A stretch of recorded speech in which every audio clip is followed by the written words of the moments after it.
Ce podcast est une production de Scope 4 Consulting, partenaire de la transition écologique des entreprises et collectivités. Bienvenue sur Vert Horizon, le podcast de la transition écologique. Je suis Myriam Bocam. Tous les mercredis matins dès 7h, je vous donne rendez-vous pour 30 minutes de clarification et de partage. Comprendre les enjeux écologiques, c'est déjà agir dans le bon sens. Vert Horizon, Myriam Bocam.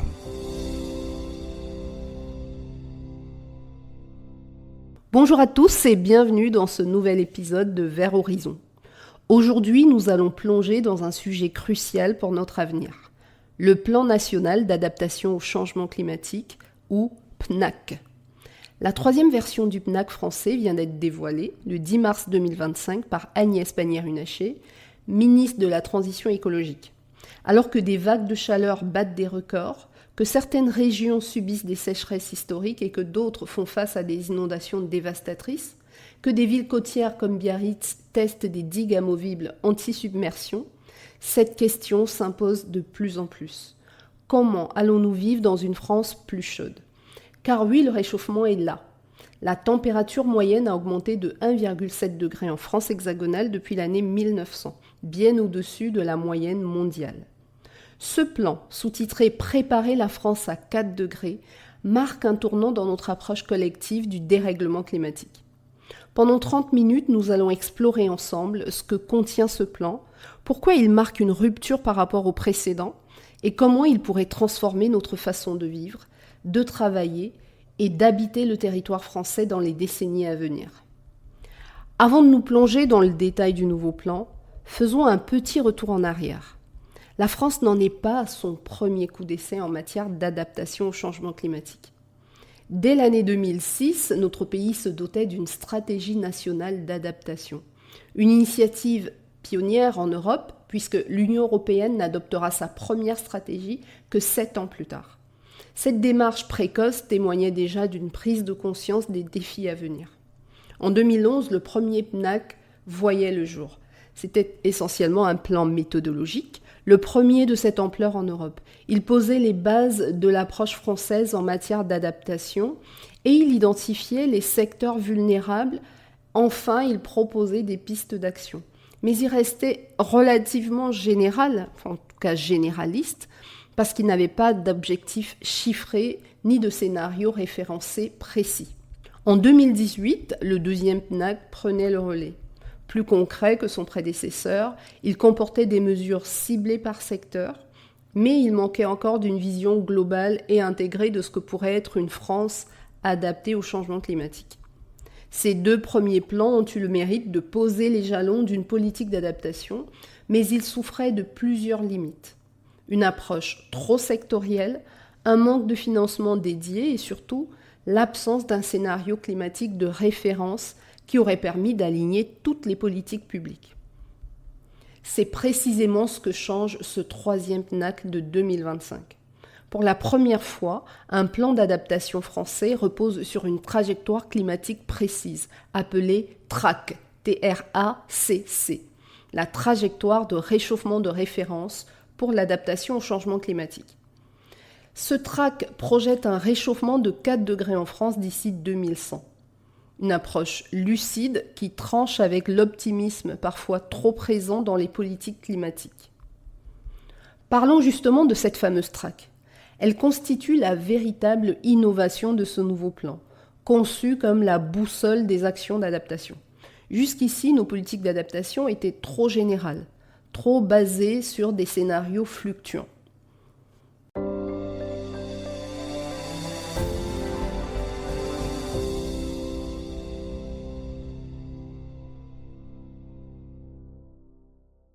La TRAC propose une feuille de route claire. Préparer la France à un réchauffement de 2 degrés d'ici 2030, 2,7 degrés d'ici 2050 et 4 degrés d'ici 2100 par rapport à l'ère pré-industrielle. Ces chiffres ne sont pas choisis au hasard.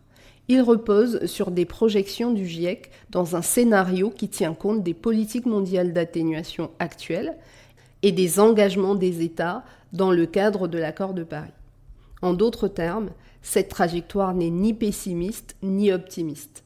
Elle est réaliste. Elle reconnaît que même si nous ne réussissons pas à réduire nos émissions selon les engagements actuels, nous nous dirigeons vers un monde plus chaud. Ce changement de paradigme est crucial. Nous ne préparons plus la France à un réchauffement hypothétique, mais à un avenir climatique qui s'annonce déjà. Concrètement, la TRAC sera progressivement intégrée dans tous les documents de planification publique à partir de 2027. C'est l'une des annonces du plan. Cette intégration permettra d'aligner l'ensemble des politiques publiques sur un même scénario climatique, créant ainsi une cohérence qui manquait cruellement jusqu'à présent. Ce qui est particulièrement innovant, c'est l'ambition de donner une valeur juridique à cette trajectoire. Un travail va débuter avec les collectivités pour que la TRAC devienne une référence dans leurs documents d'urbanisme. Cela signifie que les futurs aménagements urbains, les infrastructures et toute nouvelle construction devront être conçus pour résister aux conditions climatiques projetées par la TRAC. C'est un changement radical dans notre façon de penser l'avenir.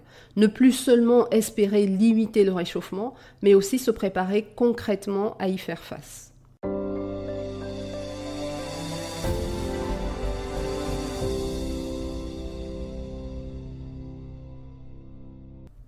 Venons-en maintenant au cœur du PNAC 2025. Le plan s'articule autour de 5 axes stratégiques qui englobent l'ensemble des défis posés par le changement climatique. Nous allons en parler tour à tour. Premier axe, protéger la population. Ce premier axe est sans doute le plus crucial car il concerne la protection des Français face aux risques climatiques. Cela passe par des mesures concrètes comme le renforcement du fonds Barnier qui atteindra 300 millions d'euros, soit une augmentation de 75 millions par rapport à 2024. Le fonds Barnier, pour rappel, finance la prévention des risques naturels majeurs. Le plan prévoit également une modernisation de notre système assurantiel pour garantir que chacun puisse continuer à s'assurer contre les risques naturels dont l'intensité et la fréquence vont augmenter. Car, rappelons-le, selon le document, le coût des sinistres climatiques pourrait doubler au cours des 30 prochaines années, atteignant 143 milliards d'euros sur la période de 2020 à 2050. Des mesures spécifiques sont donc prévues pour les risques les plus préoccupants. Inondations, recul du trait de côte, retrait-gonflement des argiles, qui affectent déjà 11 millions de maisons, des risques aussi comme les risques en montagne, des incendies de forêt. Et à ce sujet, le plan prévoit que la moitié des forêts françaises sera soumise au risque d'incendie d'ici 2050, contre 30% aujourd'hui. Le deuxième axe se concentre sur nos lieux de vie et nos réseaux vitaux.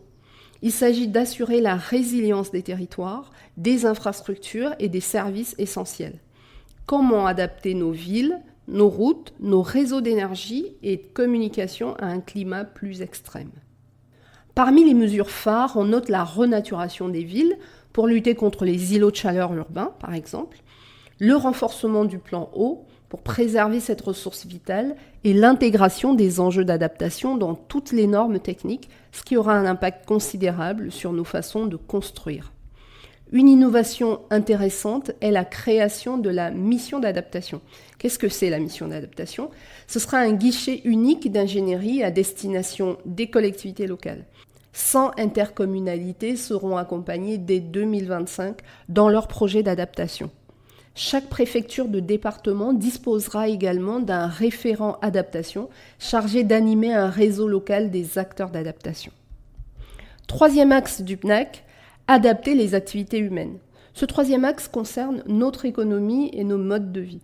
Comment continuer à travailler, produire et consommer dans une France à 4 degrés. Le plan prévoit des actions ciblées pour les secteurs les plus vulnérables.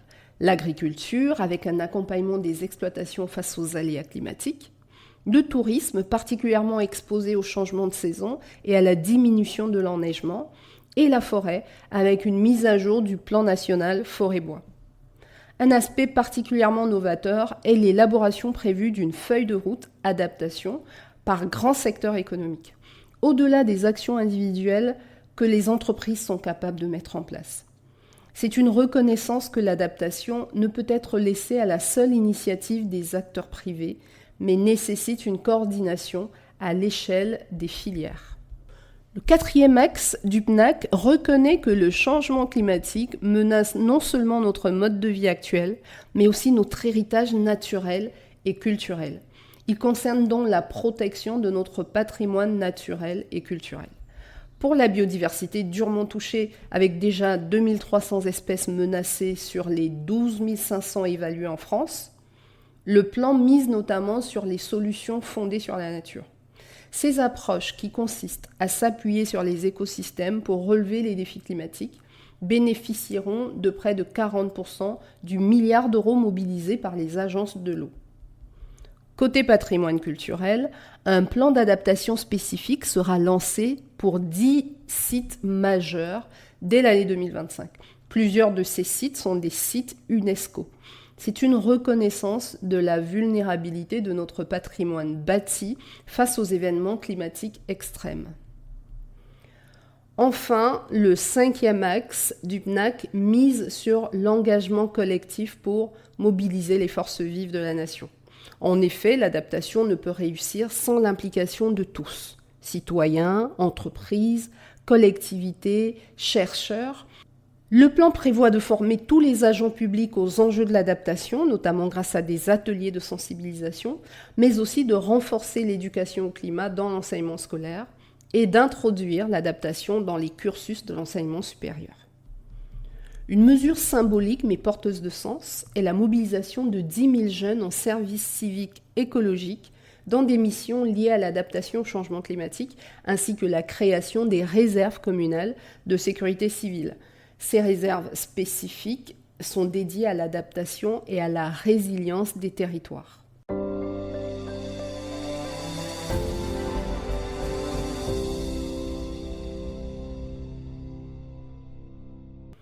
Maintenant qu'on a rappelé les 5 axes du PNAC, voyons comment ils pourront être financés. Un plan ambitieux nécessite des moyens à la hauteur. Le PNAC 2025 prévoit plusieurs sources de financement spécifiques. Outre le renforcement du fonds Barnier déjà mentionné, le fonds vert sera mobilisé à hauteur de 260 millions d'euros en faveur des mesures d'adaptation. Ce fonds, créé pour accompagner la transition écologique des territoires, voit ainsi une part significative de ces ressources orientées vers l'adaptation. Les agences de l'eau mobiliseront près d'1 milliard d'euros, dont près de 40% pour des interventions fondées sur la nature. Ces solutions, comme la restauration des zones humides ou la végétalisation urbaine, présentent le double avantage d'être souvent moins coûteuses que les infrastructures traditionnelles et de générer des co-bénéfices pour la biodiversité. Pour le financement à long terme, le plan innove en impliquant le secteur privé. De cette manière, on sait qu'une mission sur le rôle du système bancaire dans la prévention des risques sera réalisée par la Direction générale du Trésor au premier semestre 2026. La Banque de France mettra également à disposition de nouveaux outils et analyses concernant les risques d'aléas climatiques avec une cartographie d'exposition. Mais au-delà des chiffres, c'est peut-être dans sa gouvernance que le PNAC 2025 se distingue le plus de ses prédécesseurs. La construction du plan a suivi une approche collaborative impliquant toutes les parties prenantes, État, collectivités territoriales, acteurs économiques et citoyens. La version finale est le fruit d'une concertation de plusieurs mois, suivie d'une consultation publique de 2 mois qui a recueilli près de 6 000 contributions et 176 cahiers d'acteurs. Le plan a également été enrichi par les recommandations du Conseil national de la transition écologique, qui lui-même a émis un avis favorable à la quasi-unanimité, témoignant ainsi d'un large consensus.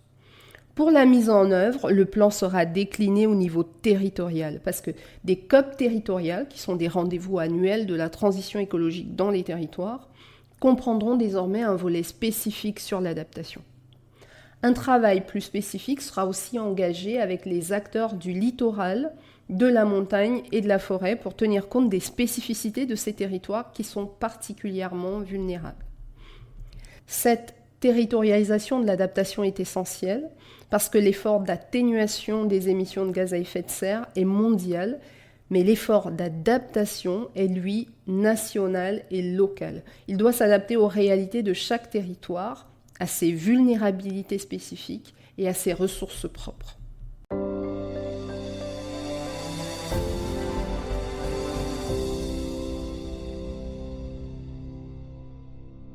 Maintenant, prenons un peu de recul. Quelles sont les forces et les faiblesses du PNAC 2025 ? Ce plan est-il à la hauteur des défis qui nous attendent ? Alors, la première force évidente de ce plan est l'adoption d'une trajectoire de référence claire et réaliste. En se basant sur un scénario de réchauffement de 4 degrés d'ici 2100, le plan rompt avec une certaine forme d'optimisme qui pouvait confiner au déni. Cette lucidité est nécessaire pour préparer efficacement le pays. Deuxième atout du PNAC, l'approche systémique adoptée. Contrairement au précédent qui juxtaposait des mesures sectorielles, le PNAC 2025 propose une vision intégrée de l'adaptation qui touche tous les aspects de notre société. La formule « étape par étape », il nous prépare à habiter la France à 4 degrés, à travailler à 4 degrés, à nous déplacer à 4 degrés et à vivre dans une France à 4 degrés résume bien cette ambition globale.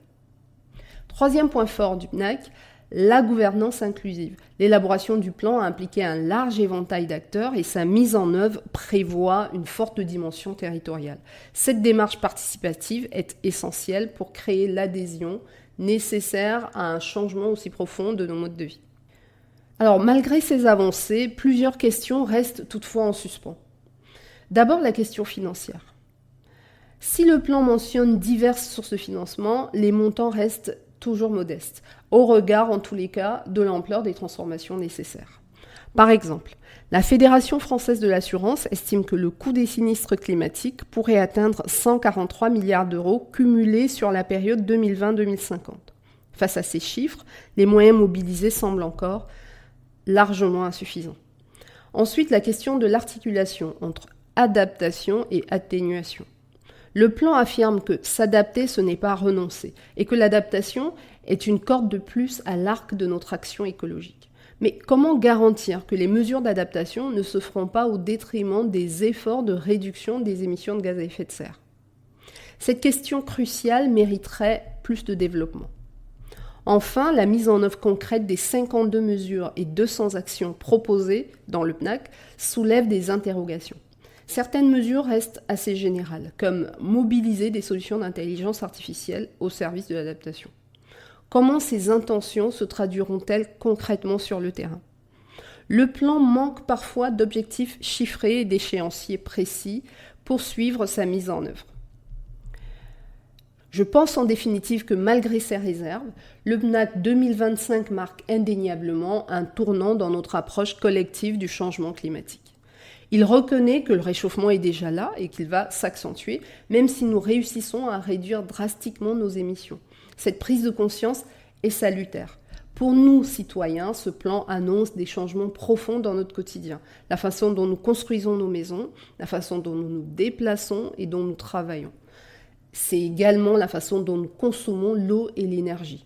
Tous ces aspects de notre vie quotidienne seront progressivement redessinés pour s'adapter à un climat plus chaud et plus instable. Le plan nous invite aussi à participer activement à cette transformation, à travers des mesures comme les réserves communales de sécurité civile ou encore le service civique écologique.